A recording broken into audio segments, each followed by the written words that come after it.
जाली अकाउंटों के जरिए से खबरें चलवाई जा रही है। तो उनका इंटरनेट बंद कर दिया, वो कहते हैं जी आप हमारा इंटरनेट बंद करेंगे तो हमें ये खंबे ही नहीं चाहिए, हमें ये मोबाइल फोन कंपनियां चाहिए ही नहीं, इनके टावर हमें चाहिए ही नहीं जो हमें इंटरनेट नहीं दे रहे मुश्किल वक्त में। तो अगर नौजवान वहां पे जाके जो बातें मैं सुन रहा हूं, अगर वो जाके उखाड़ देते हैं या वहां जाके जो मोबाइल फोन कंपनीज हैं या टावर जो उनके लगे हुए हैं, जो वो फैसिलिटी देते हैं इंटरनेट की, मोबाइल फोन की, अगर वो नहीं चलती और वो जाके नौजवान वहां रिएक्ट करते हैं तो किसका नुकसान होगा? नुकसान तो पाकिस्तान का होगा।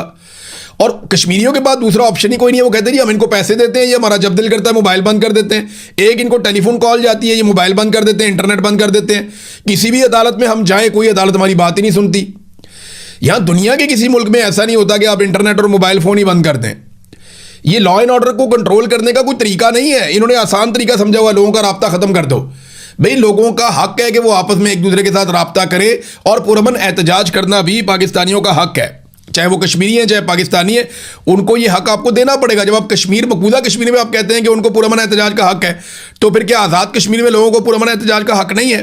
ये दोनों जगह पे ये हक मौजूद है और हक मिलना चाहिए। जाली खबरें अब जाली अकाउंट्स के जरिए से पहले इंटरनेट बंद किया फिर फैलाई जा रही हैं कि जनाब कॉल वापस हो गई है, लेकिन अभी तक नहीं हुई। हो सकता है कॉल वापस हो जाए, बिल्कुल मुमकिनात में से है, लेकिन अभी तक कोई ऐसी खबर नहीं आई कि कॉल वापस हुई हो। अब एस्टेब्लिशमेंट इस काम पे लगी हुई है, जो काम करने वाला है उस पर तवज्जो कोई नहीं दे रहा।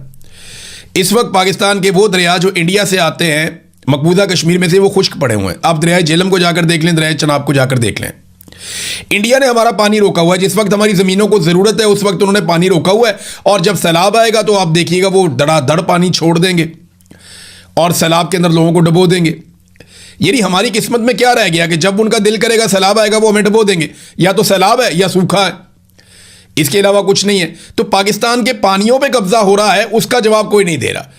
यानी ये कहा गया था ना कि तुम हमारा पानी बंद करोगे हम तुम्हारा सांस बंद कर देंगे, उन्होंने पानी बंद कर दिया, कर दो उन्होंने सांस बंद होना।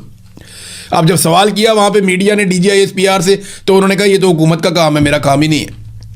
हुकूमत हमें ऑर्डर करे तो फिर हम कर देंगे, हमने इसके ऊपर कुछ नहीं करना। गुज़िश्ता साल 111 इदारों को इस हुकूमत ने टैक्स के अंदर छूट दी है। गरीब आदमी की सारी सब्सिडीज वापस ले ली। गरीब आदमी को ख्वाब दिखाए कि 200 से 300 यूनिट बिजली आपको हम मुफ्त देंगे।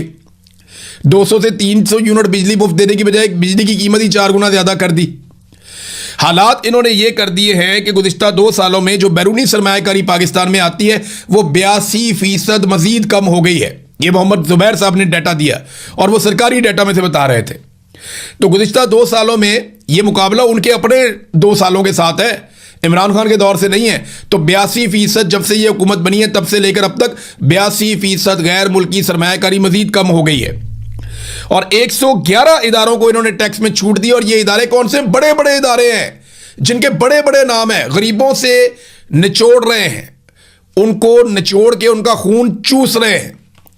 गरीबों से लेवी के नाम पे पैसा ले रहे हैं, फिक्स चार्जेस के नाम पे पैसा ले रहे हैं।